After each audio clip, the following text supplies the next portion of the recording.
কুমলুং কিন্তু কেঁপে গেছে, কাঁপছে কিন্তু কুমলুং। আমি যা শুনলাম অনেক চেষ্টা চালিয়েছিল এই যে তিপ্রামাথার দল যাতে এটা ফেলিওর হয়, ওরা তো এগুলো করবে। আমি একটা জায়গায় এখন সব জায়গায় বলি যে পশ্চিমবাংলায় টিএমসি আর ত্রিপুরাতে হচ্ছে টিএমপি, এটা হচ্ছে তৃণমূল কংগ্রেস আর এখানে হচ্ছে তিপ্রামাথা পার্টি, এবং একই স্টাইলে চলছে ওনারা, একই কয়েনের এই পিঠ আর ওই পিঠ।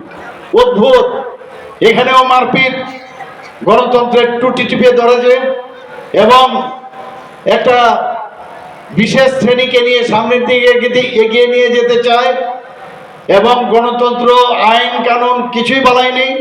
আর এখানেও টিএমপি একই ঘটনা, মারপিট সন্ত্রাস এইগুলো সেই একই। তো আমি এই জায়গায় এবার আমি দেখলাম আমার লিস্ট এসছে যে কারা কারা এবার পশ্চিমবঙ্গে ভাষণ দেবেন, ওখানে কারা কারা স্পিকার, আমার নামও এসে গেছে। তো এই টিএমপির নাম আমি ওখানে বলবো যে আপনাদের মতো আরেকটা দল আমাদের ত্রিপুরাতেও আছে এবং তাদেরকে হারিয়ে আপনাদের কাছে আজকে এসেছি।